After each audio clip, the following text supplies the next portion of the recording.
buenos días, bienvenidos y bienvenidas a Sin Fronteras. Hoy es lunes 7 de septiembre de 2020, con Luis Enrique Guerrero y con Carlos José Hurtado, cuando son las 6 de la mañana con 30 minutos.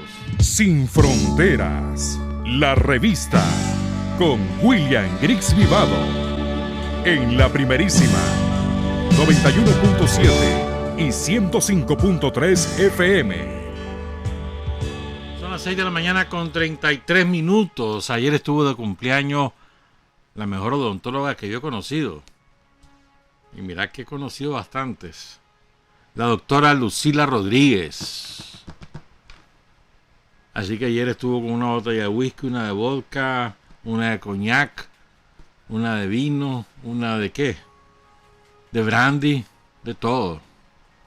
Ya cuando la llamé ya no, yo creo que no me reconoció. Mentira, si no toma la doctora. Felicidades a la doctora Lucila Rodríguez. Ayer en Matagalpa hubo una experiencia, bueno, yo no la conocía, puede ser que lleven meses de hacerla, pero no conocía yo esta experiencia. Han conformado una brigada de ex muchachos o muchachos de la nueva de la vieja generación, como quieran llamarlo. Una brigada sandinista de militantes que tienen años de serlo, de los años 80, de los años 90, de los años 70. Le llaman Brigada Salud y Vida. Entonces ayer hicieron un trabajo voluntario, lo que llamábamos en los años 80, el sábado, lo que llamábamos en los años 80 un domingo una jornada rojinegra. Entonces se fueron al hospital de Matagalpa, al hospital escuela César Amador Molina, e hicieron pues su trabajo voluntario, limpiaron, dice áreas verdes, limpieza y aseo de pabellones y salas, pintura de pabellones, limpieza, pintura, reparación de camas y mantenimiento de mobiliarios médicos. En esta brigada participan 45 sandinistas, 39 varones y 6 mujeres. Queremos enviar un saludo a todos ellos, a todas ellas allá en la ciudad de Matagalpa. Ejemplar su trabajo, y en especial, mira, no me culpen a mí, solo me dieron estos nombres, culpen a Alan Martínez. Saludos al Cachorro, Jairo Castellón, a Mario Arauz, Lalo Sosa, el doctor Henry Dávila y a toda la brigada. Y felicidades, compañeros, ejemplar su iniciativa. ¿Se acuerdan hace como 10 días, algo así? Nosotros les mostramos una fotografía a los que ven Facebook Live o YouTube y les explicamos que en una escuela de aquí de Managua, la escuela Alfonso Cortés, el centro escolar, aquí por la fábrica Danto, ahí una profesora, la profesora Maribel del Socorro Juarro, había diseñado un ajedrez de cartón con marcador, pintando las casillas en negro y blanco, y luego también dibujando las distintas figuras del ajedrez: el caballo, el alfil, la reina, el rey, el peón, la torre. Y entonces así jugaban porque no tenían ajedrez. Entonces pedimos que si alguno quería donarlo, y así ocurrió. Un compañero desde León, el compañero Roberto Flores, lo envió desde León.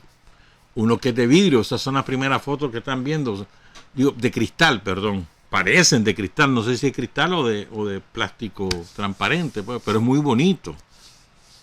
Y luego el viernes otro compañero lo mandó aquí a la radio.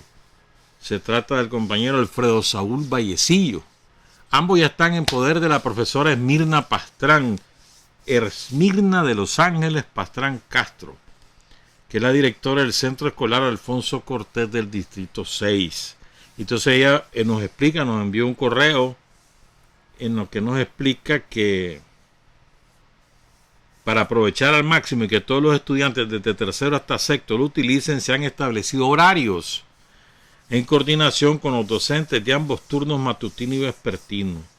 El Centro Escolar Alfonso Cortés tiene 2 grados en cada turno y en total hay 23 grados de primaria, o sea que ese centro es grande, hermano.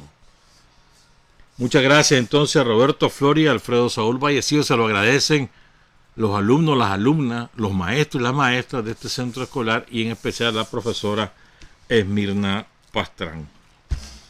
Recuerden que estamos recibiendo los trabajos, los testimonios sobre lo que vivió cada quien o lo que vivió su familia o sus amigos o sus conocidos en los años 80.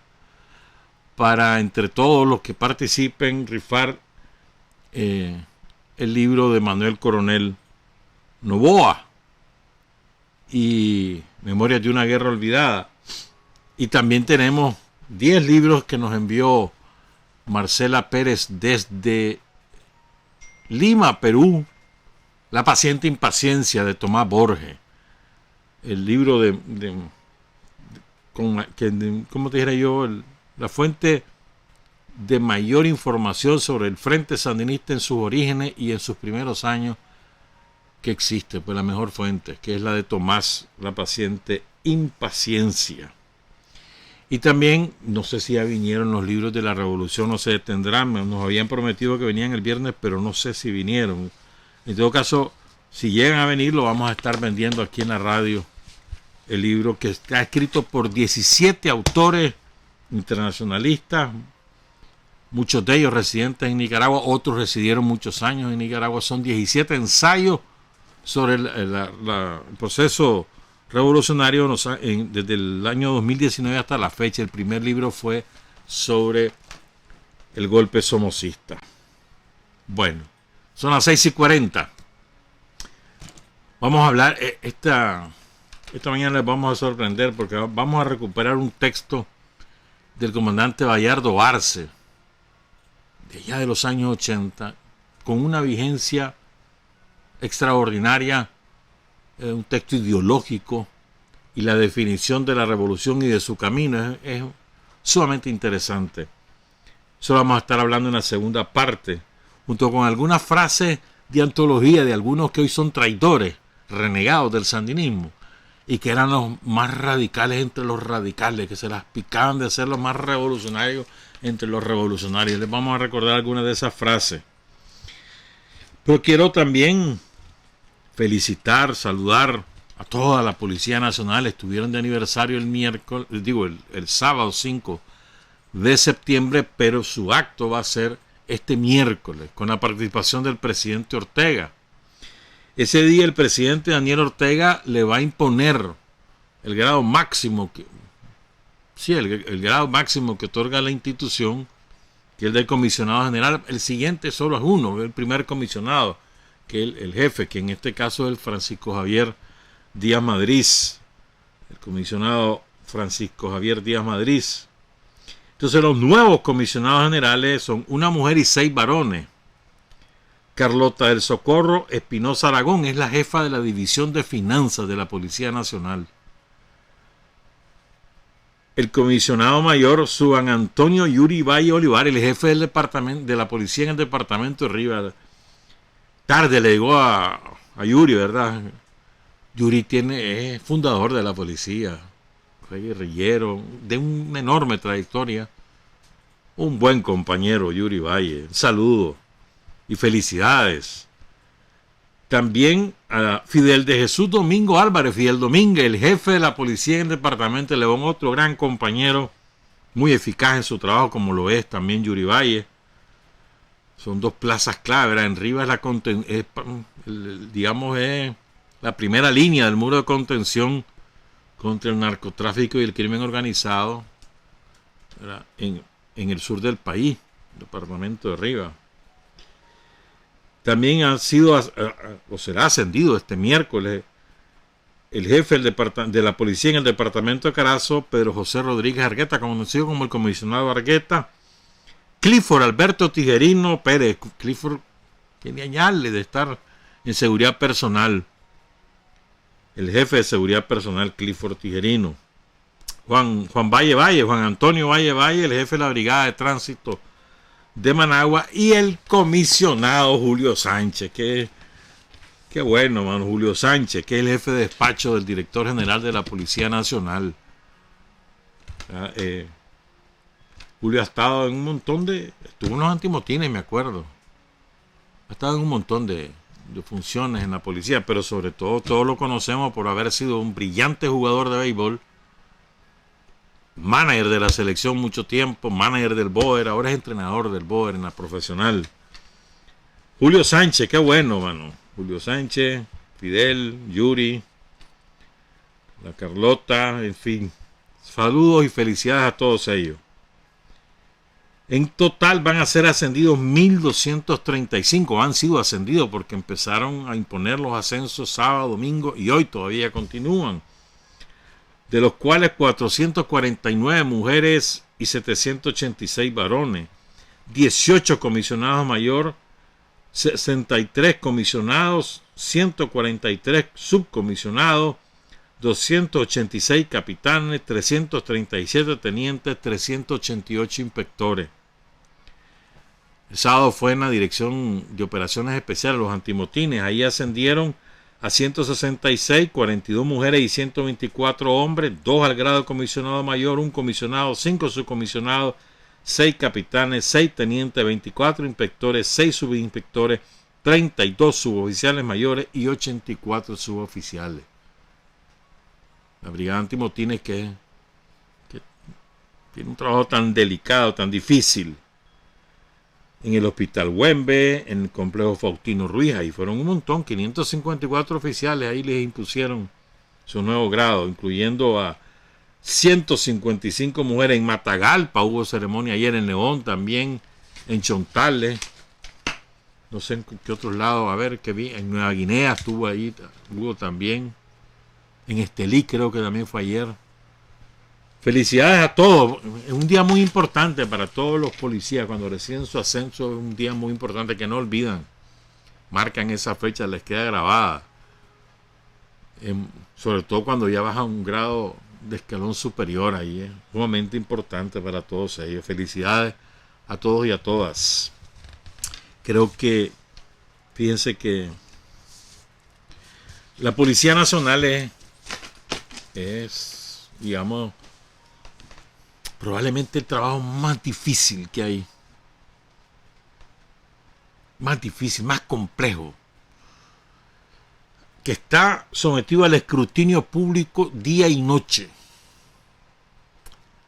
Hay otras profesiones en las que vos te das cuenta si cometió un error o no cometió un error, si es negligente o no es negligente, si es prepotente o no es prepotente, te das cuenta solo cuando hay grandes errores. De lo contrario, no lo sabes. Pero el policía sí. Vos tenés un contacto directo cotidiano. Y puede ser que te afecte directamente a vos o ves que afecta a otro. Es muy poco. A ver, yo no conozco otra profesión que esté sometida a ese escrutinio. Ni siquiera los trabajadores de la salud.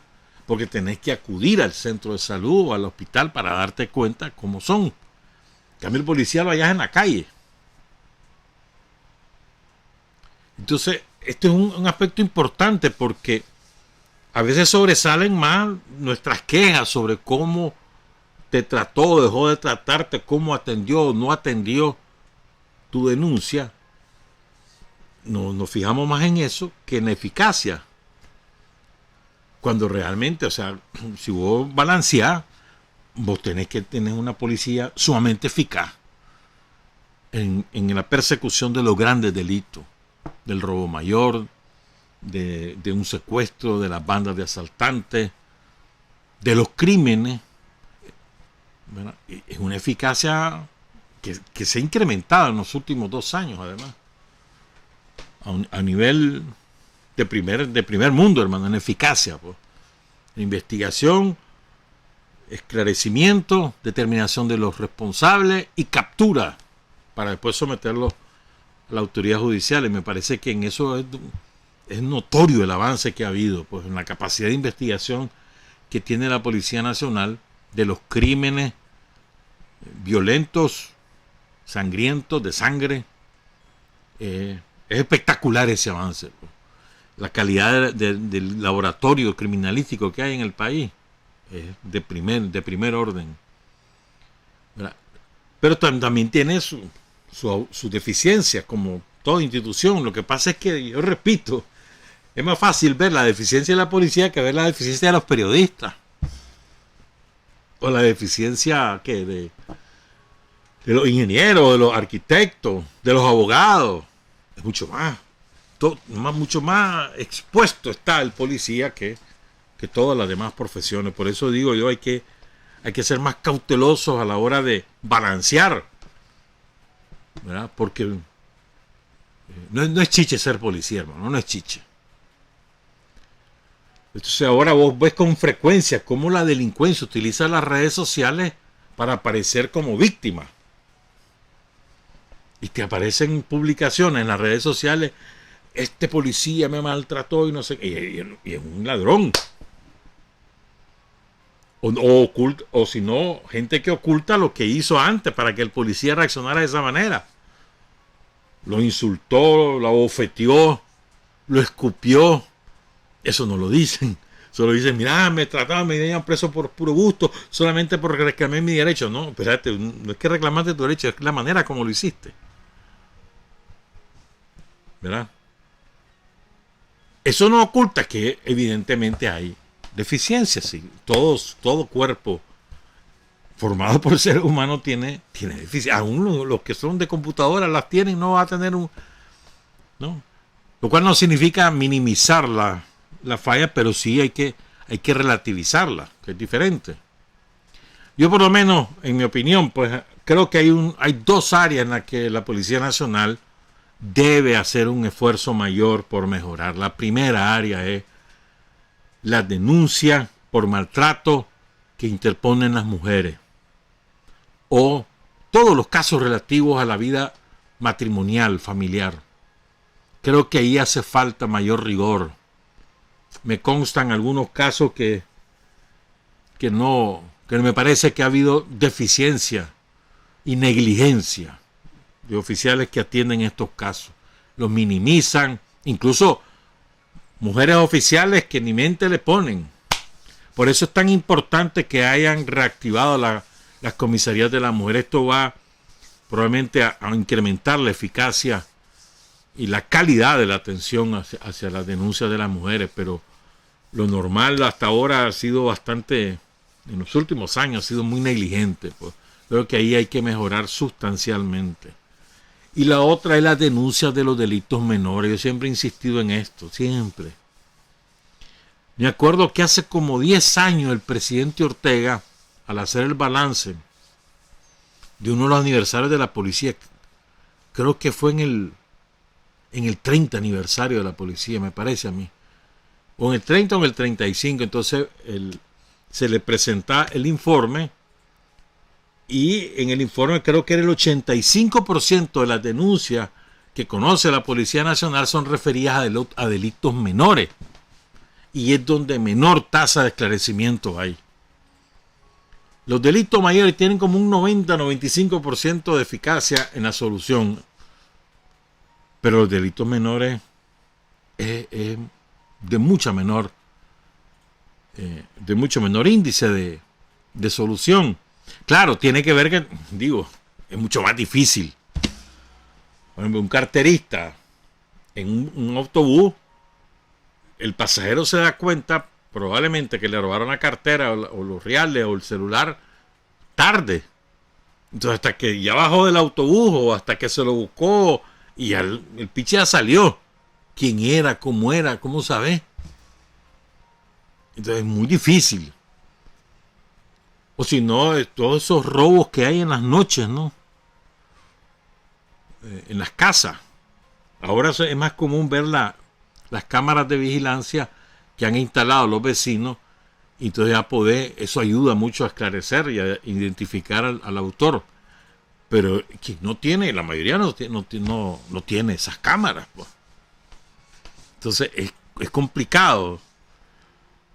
Pero aun y cuando es complicado, ahí tiene que apretar duro la policía. Hay una percepción de la ciudadanía incrementada por la difusión de los eventos en las redes sociales de que ha habido un incremento ¿verdad?, de la comisión de delitos, sobre todo de este tipo de robos caseros, asaltos en las calles, que te roban un celular, que te roban el salario o la pensión, en el caso de los jubilados.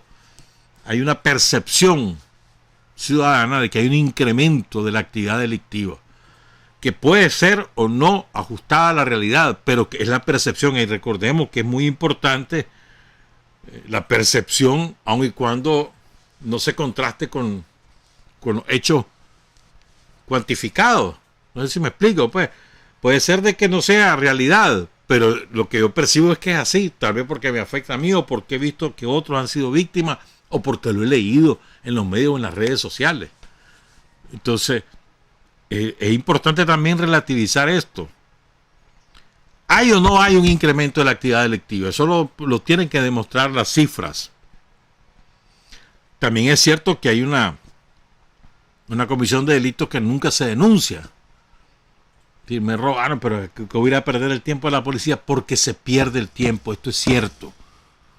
Esto también es un área donde tiene que mejorar la Policía Nacional, pues. Porque llegas a una estación, hermano, y a veces te volás 4 o 6 horas para que te atiendan, te tomen la declaración, después tenés que esperar, mira que vamos a hacer esto, y total, perdiste el día de trabajo. Y para el que trabaja por cuenta propia, o para el que tiene un trabajo asalariado y no le da permiso el patrón, ¿me entendés? Entonces, eso es verdad, mano. La gente, que voy a perder tiempo, de todas maneras no hacen nada, dice la gente. Otro, que es deficiencia de nosotros, de los ciudadanos, ¿verdad? Capturan a una banda de delincuentes, te lo presentan en los medios, sale la foto en las redes sociales, vos sabés que ese fue el que te robó, y no vas a decir en la policía, mirá, ustedes tienen preso a fulano, a mí me robó ese fulano, yo quiero que me registren la denuncia. Y porque no querés ir a perder tiempo, porque tenés miedo de la represalia del delincuente, lo que sea. Yo te digo, aquí en la radio, ¿te acordás del asalto a la Alba, verdad? La Alba se fue a poner la denuncia.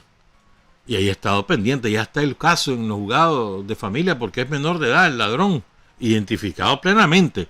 Pero la Alba no desistió. Y ahí sigue, con miedo sí lo tiene, porque ahí sí la familia es de delincuentes.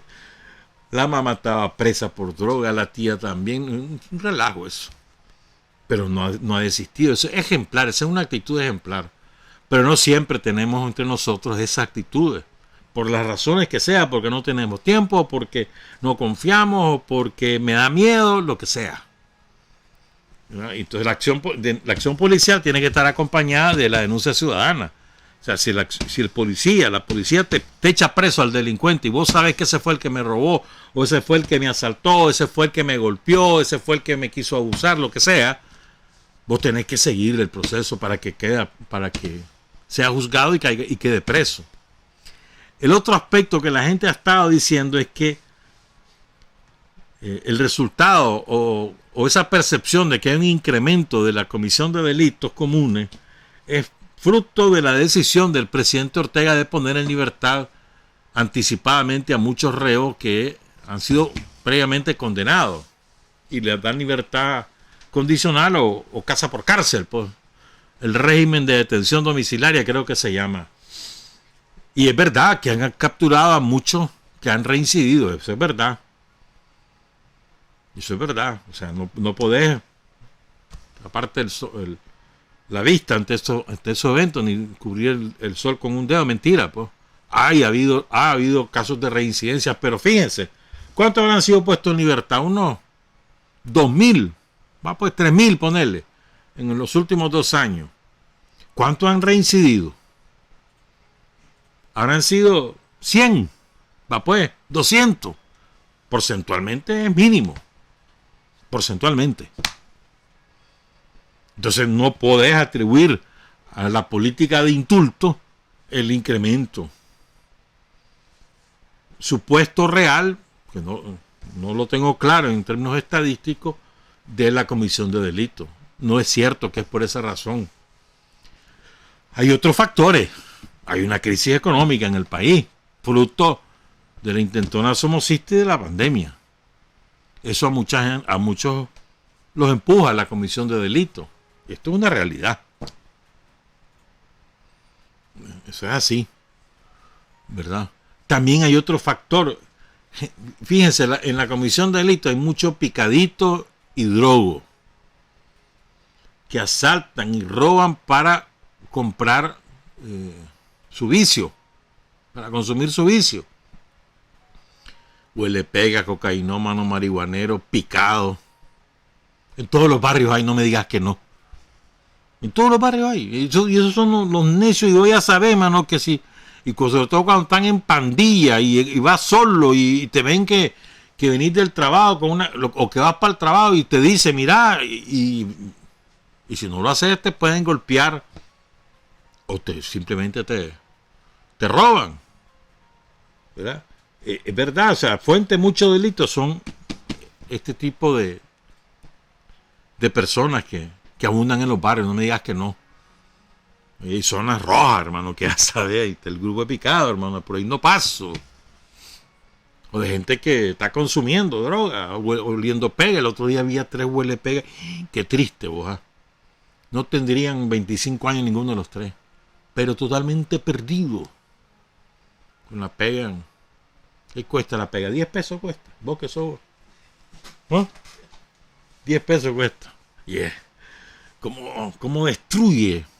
¿Cómo destruye la capacidad intelectual de los seres humanos? Es que en cuestión de semana las neuronas quedan desbaratadas, hermano. Una cosa terrible. Y estos son fuente de delito. Y esto es verdad. ¿Sabes qué? Una cosa más que quiero decir sobre la policía. Yo extraño, yo me acuerdo, en los años 80 era así. En este periodo Daniel se recuperó al principio esa manera de hacerlo, pero se ha ido perdiendo. Es el policía del barrio, al que todo el mundo conoce. Y ahí anda, y voy a saber, él o los 2 policías, me acuerdo, en la casa de mi mamá la llegaba a visitar de vez en cuando, el policía del barrio. Ya se sabía, dejaban su teléfono, cualquier cosa, nos llaman, no sé qué. Creo que ese es un buen hábito. Esa es una buena medida. Eso acerca la policía a la ciudadanía y ayuda a prevenir delitos también. O a identificar delincuentes, porque si hay confianza con el oficial, mire, yo lo llamo, fíjese que yo vi a fulano y ese fulano fue el que... Y ya, ¿me entendés? Me parece a mí que esa es una línea de trabajo que se puede fortalecer, claro, con todas las limitaciones que tiene la Policía Nacional. Pero fíjate que en estos años, con Daniel, es impresionante cómo ha cambiado la institución como tal, el fortalecimiento en los recursos y en la infraestructura que hay, que dispone la policía hoy, o sea, de la noche a la mañana, pues, abandonada a su suerte, sujeta a ser rehén de delincuentes de saco y corbata y de delincuentes comunes hasta el año 2006. Y hoy ya ves, vehículos de todo tipo, vehículos, camionetas, carros, motocicletas, bicicletas para policía turística. Las estaciones de policía, eso dignifica la profesión. El reforzamiento, todo el área de salud de la Policía Nacional. El policía también se enferma, hermano.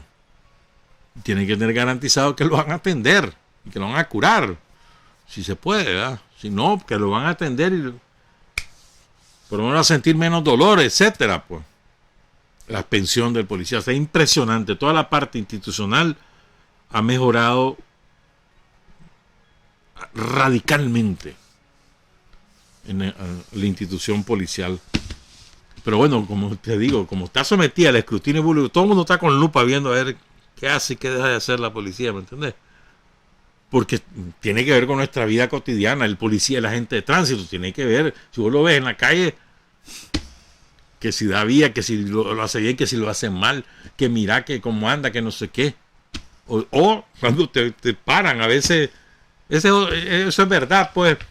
Hay que desarrollar más, me parece a mí, en una opinión, una sugerencia a la comisionada mayor Vilma Auxiliadora Reyes. Hay que desarrollar más la prevención, más que el castigo. en la policía de tránsito. A veces el conductor comete una infracción que no ha puesto en peligro la vida de nadie, entonces vos podés educar, aprovechar para educar y no necesariamente multar. Ah, no, pero ahí te caen con la multa fija, 1,000 pesos, 800 pesos. Al que anda con sus tragos, a ese no hay que perdonarlo. Andaba con tu trago, te quito la licencia, hermano. Ah, sí, hombre. Implacable. Tiene que ser así. Pero hay otras infracciones que son de menor cuantía. O de menor peligrosidad, mejor dicho. Que puede aprovechar la gente de la policía para educar. Mire señor, usted se equivocó, eso no se debe hacer, debe tener más cuidado, lo que sea. Puede irse. La próxima vez, sépalo, aprenda. ¿No? Y el ciudadano se siente reconfortado y agradecido. Creo que eso... Yo me he encontrado algunos que lo han hecho, sí. A mí no me ha pasado en los últimos años, pues, pero... de ningún tipo de incidente, pero sí oigo, pues. Me llevaron por puro gusto al, ¿cómo se llama? Al corralito, al, ¿cómo se llama? Así le dicen, ¿no? Al depósito, pero así le dicen el corral, creo. Y ahí, tal vez, y ese es otro error también. Y ahí se lo llevaron, ¿verdad? Resultó que no tenía razón. El otro día me encontré a alguien que lo hizo, que así le pasó. Le quitan su moto. Porque la gente le alega que los papeles que anda del seguro son falsos. Entonces le quita la moto y le quita los documentos y le dice, si vos querés que yo te regrese la moto, me tenés que traer una constancia de la compañía de seguro de que ese es tu seguro. ¿Verdad? Se lo llevan al depósito. Y entonces, bueno, el señor va a la compañía de seguro, le entienden su constancia, certifican que eso es válido, lo presenta, va a traerlo, la moto al depósito y de todas maneras tiene que pagar. Lo castigan y no cometió ninguna infracción. ¿Por qué va a pagar? Si él no tenía ningún motivo para ser castigado, ¿por qué va a pagar? Entonces, ese tipo de excesos creo que hay que corregirlos también, pues. Y así podría contar muchas anécdotas, pero lo que quiero decir es que uno se fija más en errores porque uno es directamente afectado o conoces a alguien que fue afectado. Y además la policía está sometida al escrutinio. Si vos echas al balance, aunque lo quieran vulgarear, hermano, aquí no hay maras organizadas. Aquí no hay. Aquí no hay bandas de secuestradores. La tasa de homicidio aquí es la más baja de Centroamérica, cuidado, y una de las más bajas de América. Esos son hechos concretos. ¿Verdad? Aquí los narcos, seguramente que pasa droga, claro que sí, nadie lo niega. Porque es imposible poder controlar todo el tránsito de drogas. Si es descomunal la industria de la droga que hay en Colombia, eso es descomunal. O sea, te producen mucho más cocaína que Coca-Cola. Entonces, y todo eso transita por mar, por aire, por tierra y hasta submarinos tienen. Entonces, imposible que el 100% de la droga que ingresa al país sea interceptada, imposible. Pero yo te digo, hermano, la cantidad de droga que aquí se ha decomisado, el dinero que se ha ido decomisando en este año, yo creo que ya van por los 5 o 6 millones de dólares, es una cosa salvaje. Tenemos aquí hay efectivamente un muro de contención y en la primera línea está la Policía Nacional, policía, ejército, jueces, primera línea. Entonces es un hecho concreto, hermano, te guste o no te guste reconocerlo, tenemos una policía de lujo, es la verdad. En términos del control de la delincuencia, de la garantía de la seguridad general del país, de la seguridad ciudadana, es un hecho concreto. Y hay que ponerse en esos zapatos, hermano. Es fácil juzgar, pero pónganse en un zapato de un policía que expone su vida todos los días, hermano. Desde que sale de su casa, él sabe que va su vida en peligro. Eso no le pasa a un médico, a un periodista, a un ingeniero, a un arquitecto, no le pasa. Pero sí le pasa a un policía. Desde que salió de su casa, él sabe que en cualquier minuto lo pueden matar o puede morir en cualquier circunstancia. Eso no nos pasa a los demás. O sea, que lo van a matar por policía, a eso me refiero. Digo, cualquiera se puede morir, eso sí. Como el pobre hombre ayer, qué barbaridad ahí en el crucero. Se me había olvidado mencionar, qué barbaridad. Va con su familia al mirador del crucero. Que eso es muy bonito, la vista desde el crucero es muy bonita. Claro, que no debe tener sol para poderla apreciar. Pero bueno, va con su hija, su sobrina, su mamá, su esposa, su papá. Y están viendo, Managua, quieren tomar fotos, y te cae un rayo en seco y lo mata, vos. Y a los 2 niños también los afectó la descarga eléctrica a la mamá. Pero el pobre hombre me dio un pesar, vos. 33 años creo, trabajaba ahí en AUCA. Pero qué pesar, Minor, se llama Minor. Aquí tengo el nombre, si lo apunté. No creas, se llama Minor de la... Ya lo borré, Minor de la Cruz, se llama Martínez, creo el apellido. Pero bueno, eso es un paréntesis, lo que quiere decir, cualquiera se puede morir, si es cierto. Pero es difícil poder que encontremos una profesión que por ser de esa profesión, tu vida está en peligro. Y es el caso del policía. Es el caso del policía, eso hay que reconocerlo y hay que considerarlo además. Pues. Felicidades a toda la Policía Nacional, a todos los oficiales, los suboficiales, los policías de línea, que son la inmensa mayoría, los oficiales superiores, a su jefe, el primer comisionado Francisco Javier Díaz Madrid, toda la jefatura, el comisionado Avellán, el comisionado Marenco, el comisionado Sáenz, en fin, a todos ellos y a todas ellas, felicidades compañeras y compañeros, son las 7 de la mañana con 10 minutos. Hay hombres que luchan un día y son buenos. Hay hombres que luchan un año y son mejores. Pero hay hombres que luchan toda la vida. Esos son los imprescindibles. 7 de la mañana con 13 minutos. Tengo 2 cumpleañeras hoy. Especiales. Una es doña María Aide Terán, la viuda de Carlos Fonseca, que hoy está cumpliendo 15 años. Hay que, ya cuando uno llega a determinada, hay que decirte que cumpliste 15 años, ¿no te parece? Doña María Aide, que siempre activa, siempre informada, siempre atenta a lo que ocurre en el país, siempre más fuente de sabiduría, porque te aconseja, te ofrece puntos de vista útiles, con esa extraordinaria firmeza que la ha caracterizado a lo largo de toda su vida. Una mujer ejemplar, María Aide Terán, que reside allá en la ciudad de León. La felicitamos, le mandamos un gran abrazo. Y hoy está cumpliendo, creo que son 41 años, Victoria Alicia Blandón. Alicia para mí, Victoria para otro. Yaleña de Yalí, de San Sebastián de Yalí. 41 años, qué barbaridad. Alicia es la que hace el gallo pinto sancochado. Felicidades, Alicia, Victoria Alicia Blandón. Son las 7 de la mañana con 14 minutos.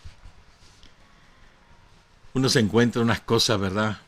Pues investigando, leyendo, explorando por aquí y explorando por allá. Te vas encontrando unas cosas. Me encontré una frase de 3 sujetos traidores, hermano. Eso... asco. Oigan esta frase. Después y esto lo quiero decir primero para que recordemos de dónde vienen ellos. Y segundo, porque lo vamos a comparar eso que dicen ellos con lo que dice Bayardo y con lo que es la realidad hoy en día, ¿me entendés? Empiezo con uno que es una vergüenza que haya pasado por el ejército, pero bueno. Hugo Torres Jiménez lo dijo el 28 de abril de 1982. Está registrado, no es asunto de que uno lo dice, no, está registrado. Oigan lo que dice Hugo Torres, que hoy es uno de los enemigos, mejor dicho, uno de los sicarios más serviles de los yanquis. Es una vergüenza. Da asco Hugo Torres. Decía Hugo Torres el 28 de abril de 1982: los principios del marxismo-leninismo, sabiamente aplicados a la realidad de nuestra sociedad, guiaron las acciones revolucionarias del FSLN, la vanguardia del pueblo nicaragüense, hacia la victoria sobre la dictadura. Lenin dijo que el pueblo necesitaba una vanguardia para triunfar, y el pueblo nicaragüense triunfó porque tenía el FSLN. Marxista-leninista el hombre. Me acuerdo cuando estaba en la dirección política, todo Catrín él. Y se la da ahora el grande. Después tuvo Nadir. Bueno. Voy con otra factura, otro renegado. Otro que además este incluso es peor por el grado de amistad que desarrolló con Daniel. Una amistad personal. Su nombre es Sergio Ramírez. Lo dijo, oigan esta fecha, 14 de enero de 1984, año de las primeras elecciones democráticas y libres en Nicaragua, previstas desde la decisión que toma la Dirección Nacional en noviembre de 1980, que es el famoso comunicado de la dirección: la democracia no empieza ni termina con las elecciones. Me acuerdo bien de esa frase. Previstas desde entonces, que iban a hacerse en el 84. Entonces en el 84, en enero, el 14 de enero, dice Sergio Ramírez. Bueno, quítenle quien no dice, y quítenle la fecha, pónganle que es ahora y que lo dice cualquiera. Dice Sergio Ramírez: el pueblo nicaragüense tendrá que elegir y votar a un candidato. Ese candidato, dice Ramírez, es la revolución. Esto es muy importante, dice él. Se trata de qué partidos tienen los programas más responsables y quién realmente puede garantizar al pueblo que seguirá adelante con el proceso revolucionario. ¿Cuánto ha cambiado este individuo? ¿Cuánto ha cambiado? Ahí estábamos en guerra. En el 84, el año, bueno, del 84 al 87 fueron los peores años de la guerra.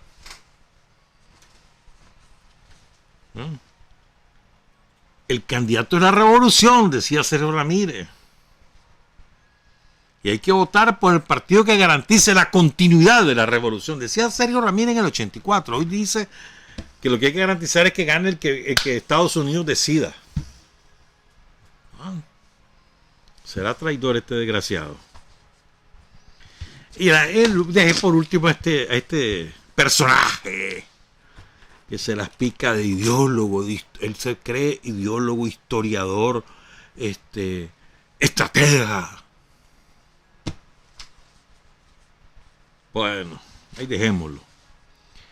Esto lo dijo el 25 de agosto de 1981. Repito, 25 de agosto de 1981. Su nombre es Humberto Ortega Saavedra. En ese momento jefe del ejército. Dice Humberto,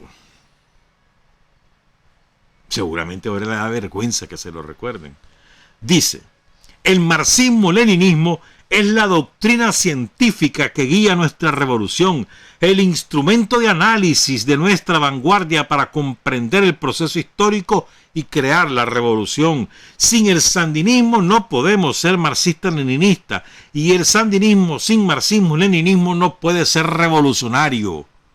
Y por eso están indisolublemente unidos, y por eso nuestra fuerza moral es el sandinismo y nuestra doctrina es el marxismo-leninismo. ¿Está claro? Humberto Ortega, siendo jefe del ejército, en un discurso a oficiales del Ejército Popular Sandinista el 25 de agosto de 1981. Marxista-leninista, dice el hombre. Anda a verlo ahora. Por eso hay que tenerle cuidado a esos que se las pican de muy radicales. Cuidado, chiva.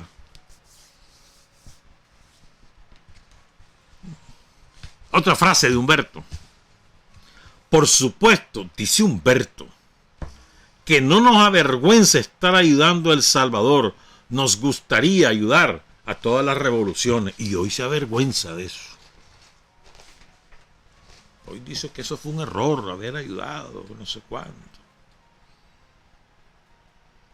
Ya decía en el 81. Incluso tiene una frase de ese año, esta frase. Pónganle ahora que la dijera él o cualquiera que la dijera hoy, que es 7 de septiembre de 2020. Tengan firmemente en la mente que estas elecciones son para consolidar el poder revolucionario, no para ponerlo en juego. Es una frase buenísima, sí, y la afirmo yo. Tengan firmemente en la mente que estas elecciones son para consolidar el poder revolucionario, no para ponerlo en juego. Cualquier parecido con la realidad de hoy no es coincidencia, hermano. Lo que pasa es que él es el que cambió. Ya no es marxista-leninista. Más importante es un negocio, el aparecer ahí, el ponderado. Él quiere ser equidistante, él quiere llevarse bien con los ricos y con los pobres porque ya se siente rico. Pobre hombre. Pero bueno, y dejémoslo. Voy con Bayardo. Miren, este discurso es una maravilla. Todito, completo. Tiene como 20 páginas. Pero completito. Es magistral, es una lección magistral de Bayardo Arce que la ofreció el 20 de febrero de 1985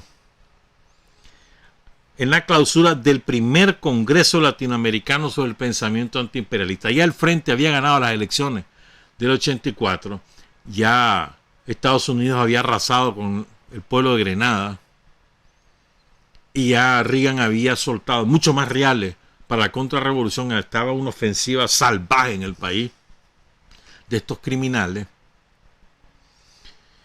Y se convocó a este congreso con el propósito de agrupar a una cantidad significativa de intelectuales de todo el mundo que conocieran la realidad nicaragüense y que nos ayudaran a difundir esa realidad para disminuir las posibilidades de una invasión yanqui en Nicaragua. Y también para encontrar otras fuentes de respaldo político, económico a la revolución. Ese era el propósito. Y quiero dar otro contexto. En esa época había mucho cuestionamiento hacia qué cosa era el Frente Sandinista y qué cosa era la Revolución Sandinista. ¿Verdad? Y había cuestionamiento desde la izquierda revolucionaria mundial y desde la socialdemocracia. Que ustedes no se definen qué son. ¿Son revolucionarios? ¿Son marxistas? ¿O son qué cosa? ¿O son pequeña burguesía? ¿O son no sé qué? ¿Verdad? Porque siempre nosotros hemos tenido la desgracia de que tenemos a gente que desde la comodidad de sus escritorios o del cafetín en el cual despachan y formulan teorías revolucionarias, quieren juzgar lo que hacemos o lo que dejamos de hacer. Hemos tenido esa desgracia. ¿Verdad? Y hemos sido sometidos a un escrutinio ideológico riguroso por gente que jamás en su vida ha hecho la revolución. Jamás han hecho revolución, pero son muy buenos para determinar si lo sos o no lo sos. ¿Ya? A mí me repugnan todo ese grupo de intelectuales que con un discurso así, que muy revolucionario y no sé qué, no sé cuánto, pero se ponen a determinar si te equivocaste o no te equivocaste y jamás han hecho nada. O sea, no lo hacen desde una situación del quehacer revolucionario, sino de una situación de el juzgar a los revolucionarios, que es diferente. Yo puedo aceptar, reconocer o compartir o discutir con alguien que emite criterio sobre cómo se hace la revolución en Nicaragua, pero fortalecido porque esa persona lo está diciendo a partir de su experiencia haciendo revolución. Pero un piche que lo único que hace es estar vomitando. ¿A santo de qué? Y así hay un montón, hermano. Y no es que uno sea, como te dijera yo, que no podés aceptar ningún tipo de señalamiento. No, claro que sí. ¿Verdad? Pero que nos señalen las cosas a partir de una experiencia revolucionaria. Y además, con respeto. Si algo nos hemos ganado nosotros en estos 60 años de existencia, es que nos respeten, que nos traten, ¿verdad? Con respeto y además que reconozcan lo que somos.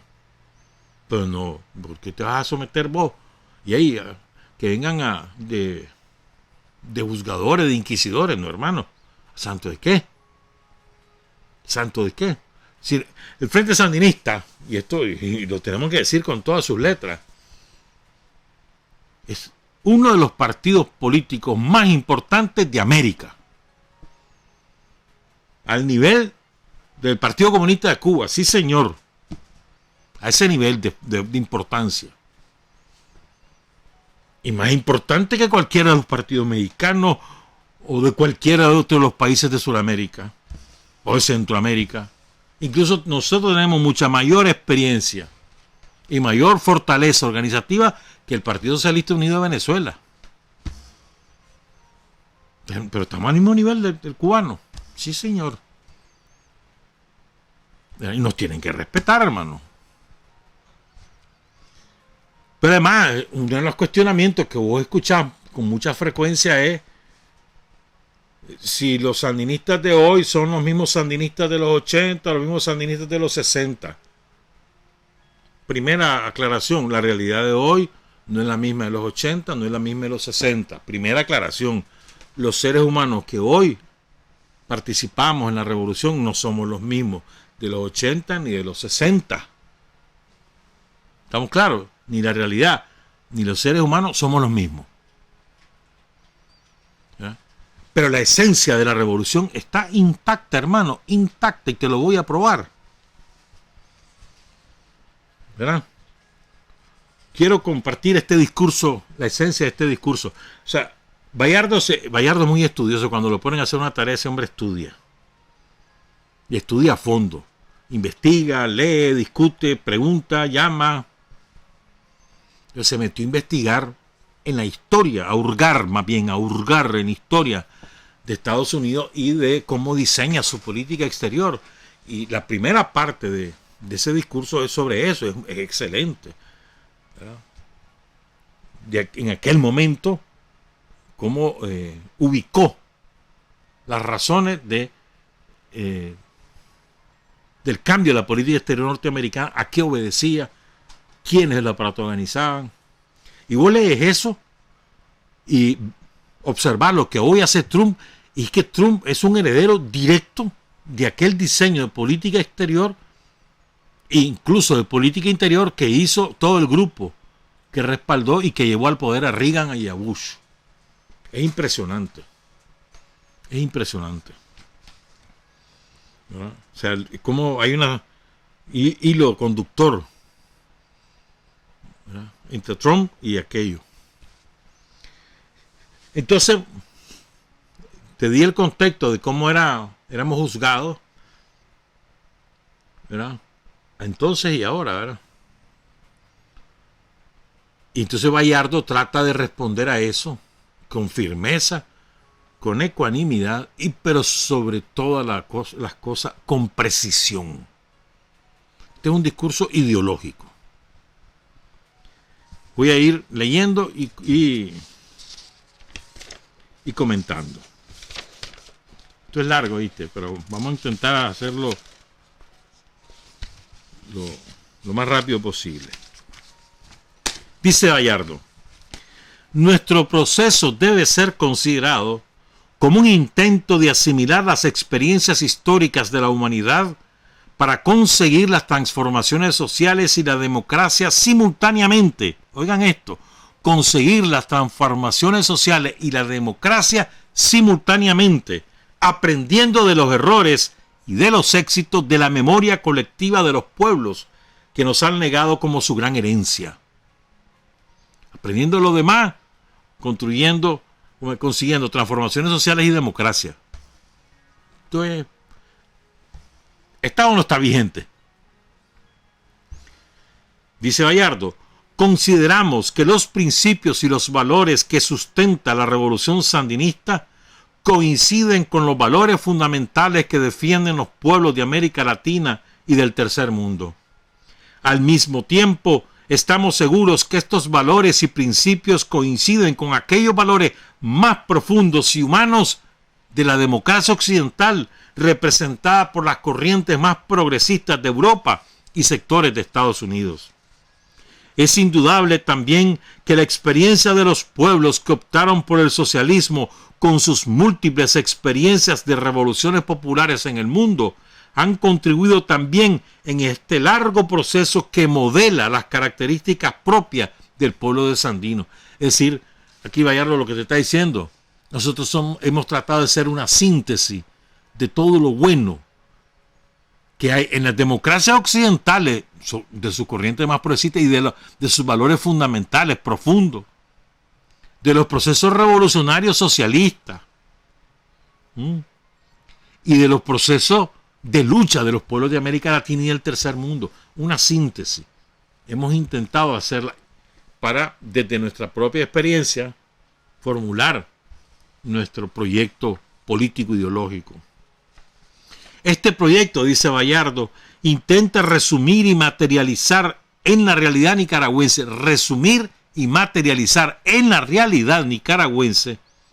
este aprendizaje colectivo de los pueblos del mundo que han intentado construir su autodeterminación, la justicia e igualdad para sus ciudadanos y el respeto internacional. Y esta frase, hermano, que me parece de antología, esta frase que le voy a leer de Bayardo, es de antología.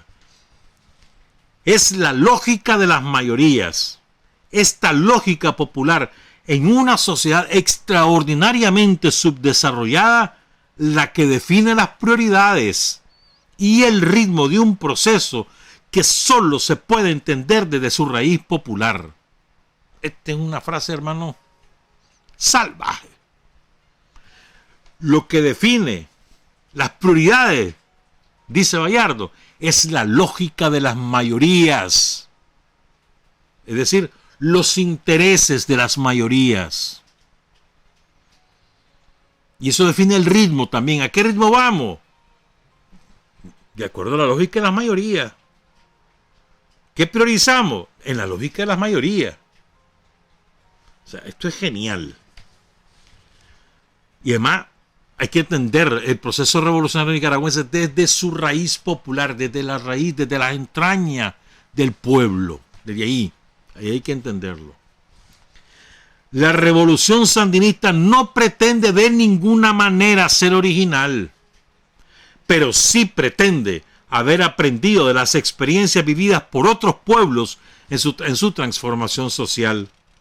En el caso de América Latina, la revolución sandinista aprendió en primer lugar de Bolívar y muy especialmente de la gran revolución mexicana de comienzos del siglo XX.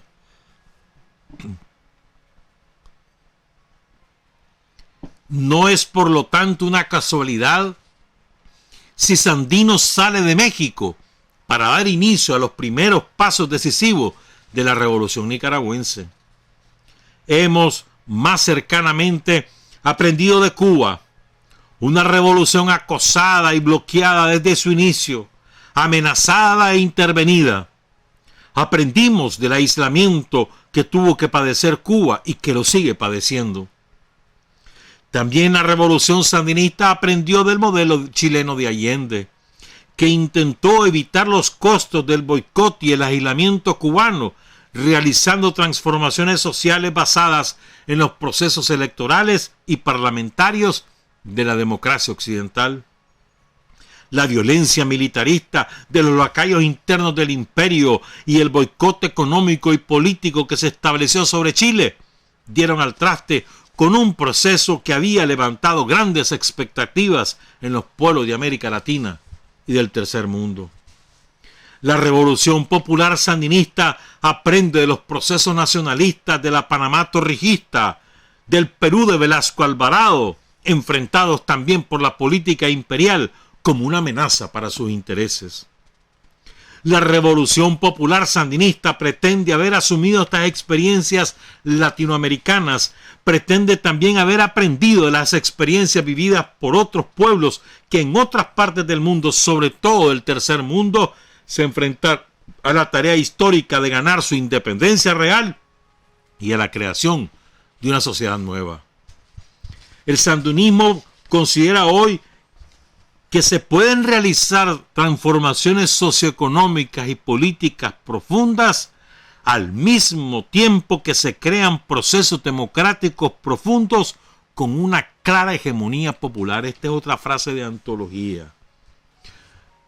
El postulado del Frente Sandinista: se pueden realizar transformaciones socioeconómicas y políticas al mismo tiempo que crear procesos democráticos profundos con hegemonía popular. Esa es la clave.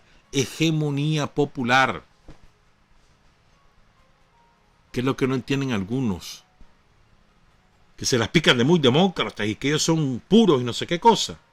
No entienden el concepto hegemonía popular. El Frente Sandinista es el instrumento de esa hegemonía popular. No es la hegemonía, es el instrumento de la hegemonía popular. La hegemonía popular surge de los intereses de las mayorías, o dicho en las palabras de Bayardo, de la lógica de la mayoría. De ahí surge la hegemonía popular. Sigo. Es que es una maravilla. Este discurso es una maravilla, hermano. El sandinismo... Ya les leía eso, ¿no? Con una clara hegemonía popular. Esta hegemonía popular, dice Bayardo, no está reñida con las formas de la democracia representativa. La hegemonía popular no está reñida con la democracia representativa. Es lo que hoy vivimos. O sea, por eso te digo, un discurso ideológico totalmente vigente el que nos tira Bayardo en el 20 de febrero de 1985. Hace 35 años y algo más. Sigo. La hegemonía popular profundiza la democracia, adaptándola a las condiciones del subdesarrollo y a la construcción de una sociedad civil que décadas de dictadura, opresión, intervención y control extranjero no han permitido formar en nuestros pueblos ni en los pueblos de Centroamérica. La experiencia político-ideológica que vive la revolución sandinista puede definirse, oigan esto me parece muy importante y después lo va a desarrollar. Esto es una parte central de este discurso. La convergencia político-ideológica que vive la revolución, dice Bayardo, puede definirse como una convergencia en la lucha por la soberanía, la independencia nacional y la autodeterminación de tres grandes corrientes de la humanidad. Fíjense bien, aquí la va a describir. Hay una convergencia, dice Bayardo, de tres grandes corrientes de la historia de la humanidad en la experiencia político-ideológica de la revolución sandinista, que lucha por su soberanía, su autodeterminación y su independencia nacional. ¿Cuáles son esos tres elementos, esas tres grandes corrientes que convergen en la revolución sandinista? ¿Cuáles son?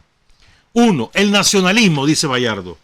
Sobre todo, aclara, un nacionalismo popular, representado por las luchas tradicionales del pueblo nicaragüense y muy especialmente por la herencia programática antiimperialista y popular legada por Sandino, que asumió la esencia de las reivindicaciones del pueblo nicaragüense por la soberanía e independencia nacional. El nacionalismo popular, que lo representa la lucha de Sandino, la lucha del pueblo, ese nacionalismo. Segunda corriente humanística o corriente histórica de la humanidad que converge en la revolución sandinista. La primera es el nacionalismo, sobre todo el nacionalismo popular. La segunda, el cristianismo. Lo dice Bayardo. en el 85, el cristianismo, dice Bayardo, representado en la religiosidad y la cultura popular mayoritaria del pueblo de Nicaragua y en el aporte combativo al proceso revolucionario realizado por un número masivo de cristianos tanto en la guerra insurreccional como en el proceso de consolidación de la revolución. ¿Acaso no es lo mismo ahora? El cristianismo desde la religiosidad y la cultura popular. Y en eso trabaja sistemáticamente Rosario todos los días del mundo, hermano.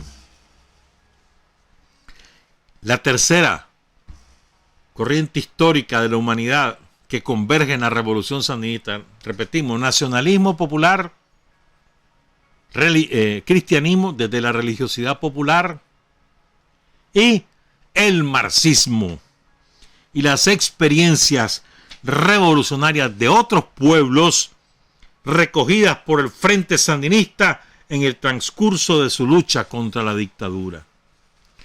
Ricardo Morales Avilés, dice Bayardo, pensador y dirigente mártir, esculpió una frase que refleja cómo hemos entendido el estudio de estas experiencias. La famosa frase de Ricardo, el profesor Ricardo Morales Avilés: hay que estudiar nuestra historia y nuestra realidad como marxistas y estudiar al marxismo como nicaragüenses. Mejor sintetizado, imposible, hermano. Continúa Bayardo. La convergencia en la lucha de estas tres grandes corrientes ideológicas de la humanidad, nacionalismo, sobre todo nacionalismo popular, cristianismo, sobre todo de la religiosidad popular, y marxismo desde el sandinismo, desde la realidad nicaragüense. Esas tres corrientes hacen que esta revolución sandinista sea difícil de definir para aquellos que convierten el estereotipo como un arma de descrédito y chantaje. Ya, como nos definimos así, entonces nos desacreditan o nos chantajean. O ambas cosas. Cualquier parecido con la actual realidad no es coincidencia. Dice Bayardo, el pensamiento y la acción actual absorben e integran en la vida y acción de la nación a hombres con valores y principios del cristianismo, del nacionalismo popular y del marxismo en flexible interacción, llevando adelante un proyecto histórico que las nuevas experiencias revolucionarias seguramente no pasarán desapercibidas.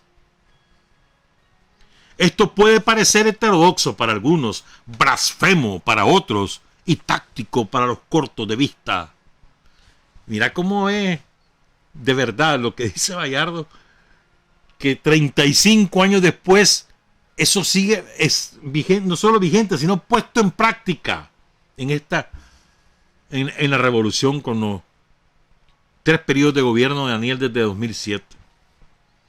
El sandinismo, dice, esa convergencia lo hace en una forma crítica y muy nicaragüense.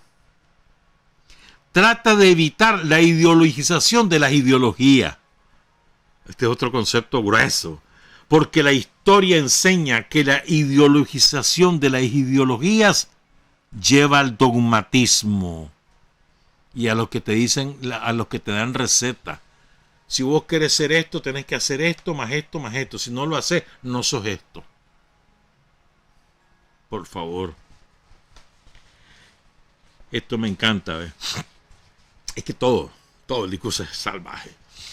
El sandinismo, dice Bayardo, se presenta con la frente en alto y con la mirada clara ante los que piden definiciones políticas e ideológicas.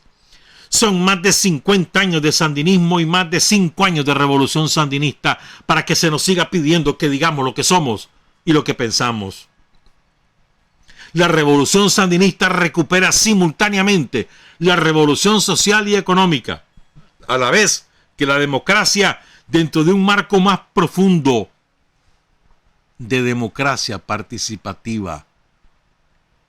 ¿Te acordás? Y seguimos en ella.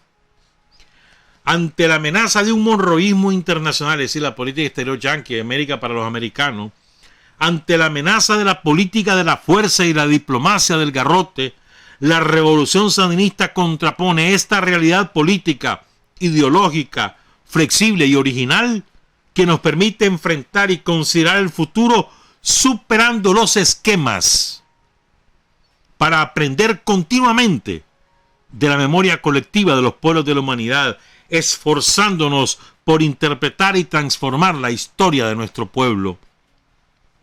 No tenemos vergüenza ni necesidad de ocultar nuestra peligrosa y terrorista existencia sandinista.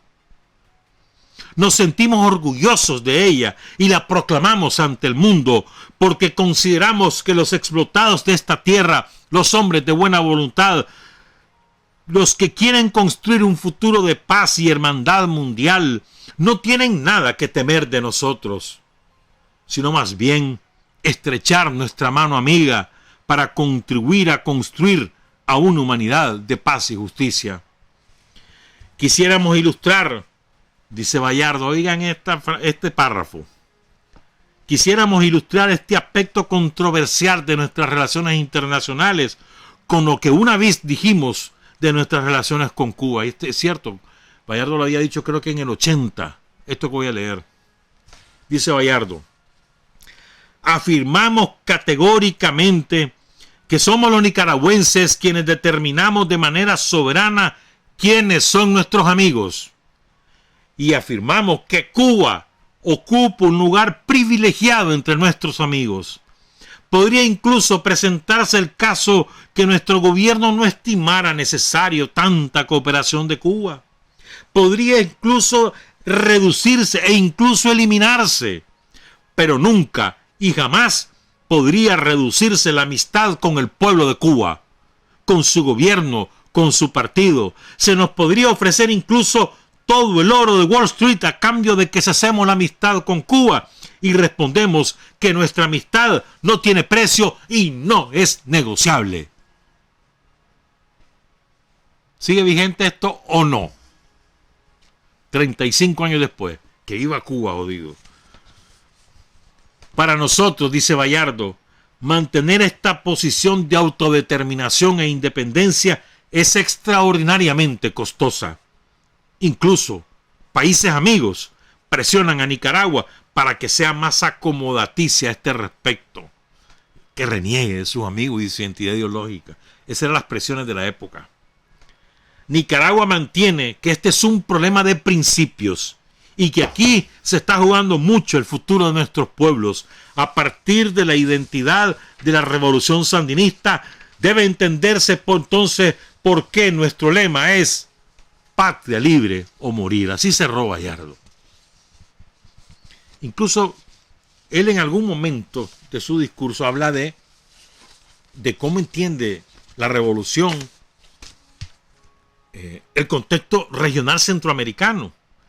Entonces repasa las iniciativas de paz que había tenido la revolución en aquel momento, de las de Contadora, distintas. Esquipulas no se hablaba en esa época. La iniciativa de paz que frecuentemente, el diálogo con Estados Unidos, ya estaba Manzanillo, etcétera, pues. Repasa eso y habla un poquito de Centroamérica. Miren qué interesante. Porque esto es la esencia de la política que ha desarrollado Daniel en estos años sobre Centroamérica. Pongan. Por otro lado, dice Bayardo, esto fue antes de esta parte del discurso, pero lo quería desarrollar de manera diferente. Por otro lado, en medio de la crisis y polarización que vive Centroamérica, estamos hablando que Honduras es una dictadura terrible que ha aniquilado a todo lo que es el movimiento popular, la guerrilla de los cinchoneros, persiguió, asesinó campesinos. Aquí hubo muchos hondureños que vino a parar a Nicaragua huyendo de la represión. Estamos hablando de la sangrienta dictadura de Guatemala que aniquiló al movimiento indígena. Más de 200,000 muertos hubo en Guatemala en los años 80, asesinados por la dictadura militar guatemalteca. Y estamos hablando de la guerra en El Salvador, la guerra de liberación en El Salvador que desarrollaba el FMLN, que además significó una costosísima represión en términos de vida humanas en El Salvador, desde el pueblo salvadoreño. Eso fue, a mí me marcó siempre la realidad salvadoreña, que la viví de cerca en aquellos años, y la bestialidad con la cual actuaba el ejército salvadoreño, y el guatemalteco también, los caibiles famosos. Es especialmente cruel. Entonces, en ese contexto, dice Bayardo, que en medio de la crisis polarización que vive Centroamérica, bueno, espérame, y hablo de Costa Rica ya se había derechizado. Los yanquis ya la habían doblegado, la habían comprado, le habían dicho, te vamos a dar reales, pero vos te enfilás con nosotros contra los sandinistas. Te vamos a dar reales, pero nos prestás tu territorio para ver qué armamos de contrarrevolución armada en Costa Rica. Y efectivamente les dieron reales bastante, ¿oíste? Algunos calculan que alrededor de $1.200 millones recibió Costa Rica en esos primeros años, a cambio de toda esa barbaridad de intentar aislar a Nicaragua e intentar derrocar a la revolución sandinista. No lo lograron, pero bueno, lo hicieron. Arias es fruto de ese fenómeno, Luis Alberto Monge, etcétera, pues. Entonces sigo. Entonces, en ese contexto dice Bayardo, la revolución sandinista considera que es posible iniciar un proceso de colaboración e integración regional de largo alcance. Estamos convencidos de que existe una alternativa económica y política para Centroamérica basada en su historia común. Es posible un salto económico y una convivencia política en Centroamérica si a los centroamericanos se nos permite resolver nuestros problemas sin interferencia extranjera. Y ahí él esbozó algunas cosas, habló un poquito de lo que se produce, de lo que Centroamérica produce, sobre todo agropecuario, que eso es una cosa que se iba a agotar, etcétera. Pero oigan esto. La revolución sandinista nunca ha proclamado una receta para Centroamérica. Defendemos un pluralismo político que respete rigurosamente los diversos niveles y formas de autodeterminación política y económica de cada uno de los estados. Este proyecto regional, alternativo, democrático, pluralista y con un fuerte carácter popular, basado en la satisfacción de las necesidades básicas de las grandes mayorías de la región como base para un nuevo modelo de acumulación, ofrece un potencial económico que puede tener un enorme interés para otros polos económicos y políticos del mundo. Si nosotros hubiéramos logrado eso en la región, Centroamérica hoy sería una totalmente diferente. Pero bueno, no lo logramos por los intereses yanquis. No lo logramos. Pero te imaginas, si Centroamérica desde aquel entonces nos hubiéramos puesto de acuerdo todos, comerciamos juntos, nos distribuimos, compramos juntos, nos distribuimos responsabilidades, satisfacemos las necesidades de la gente. Nadie estaba hablando de comunismo, ¿no? Que la salud, que la educación, que la justicia social en general, que la seguridad para los ancianos, los desvalidos, cosas básicas. ¿Cómo estaría de distinta Centroamérica hoy en día? Pero pudo más los intereses yanquis de las oligarquías de Centroamérica que aquella voluntad política. Entonces, en resumen, para ir cerrando, para mí, ¿por qué es tan importante desde el punto de vista ideológico, hombre? Porque te demuestra que hay una continuidad sostenida, sólida, sistemática del proceso ideológico del Frente Sandinista, además de su proyecto político, cómo se corresponde con ese proceso ideológico que hemos ido sintetizando a lo largo de nuestra historia, cómo se corresponde clara, diáfanamente, y cómo hoy en día todo eso se hace realidad de nuevo. Hubo un paréntesis somocista entre el año 90 y en el año 2007, un paréntesis que nos significó sufrimiento, despojos, terror, una masiva emigración de nicaragüenses hacia Estados Unidos, hacia Costa Rica, hacia cualquier otro país. La gente se iba huyendo de la barbaridad que hizo el somocismo en términos económicos y sociales en los años 90 y la primera mitad de los 2000.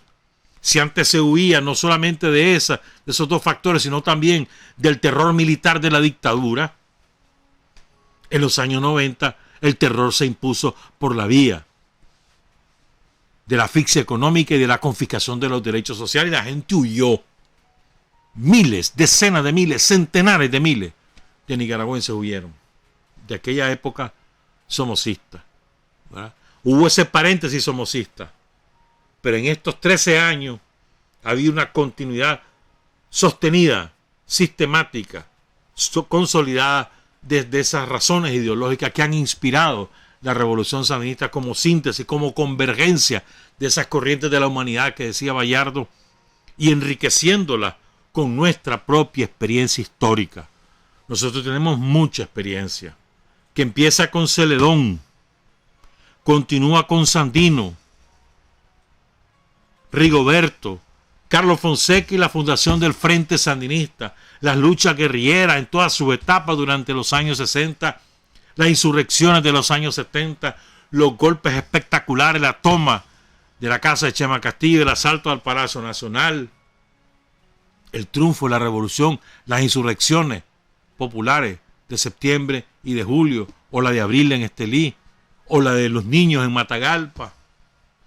Todo lo que significó los años 80 con la alfabetización, la reforma agraria, ¿cómo se llamaba? Las brigadas populares de salud, todo lo que eso significó, la confiscación de los bienes somocistas, la creación del área propiedad del pueblo, toda la experiencia acumulada, la defensa de los derechos sociales a lo largo de los años 90, las luchas populares, callejeras, respaldadas por el Frente Sandinista, protagonizadas otra vez por el pueblo de Nicaragua. Tenemos mucha experiencia que nos ayuda a aportar en esa síntesis entre nacionalismo popular, cristianismo desde la religiosidad popular y el marxismo como sandinista. Razones ideológicas, fundamentos ideológicos del Frente Sandinista de Liberación Nacional. Buenos días, buenas tardes, buenas noches. Trabajar, avanzar, combatir, vencer. Patria y libertad. Revolución es sentido del momento histórico. Es cambiar todo lo que debe ser cambiado. Es igualdad y libertad plenas. Es ser tratado y tratar a los demás como seres humanos. Es emanciparnos por nosotros mismos y con nuestros propios esfuerzos. Es desafiar poderosas fuerzas dominantes dentro y fuera del ámbito social y nacional. Es defender valores en los que se cree al precio de cualquier sacrificio. Es modestia, desinterés, altruismo, solidaridad y heroísmo. Es no mentir jamás ni violar principios éticos. Es convicción profunda de que no existe fuerza en el mundo capaz de aplastar la fuerza de la verdad y las ideas. Revolución es unidad, es independencia, es luchar por nuestro sueño de justicia para Cuba y para el mundo, que es la base de nuestro patriotismo, nuestro socialismo y nuestro internacionalismo.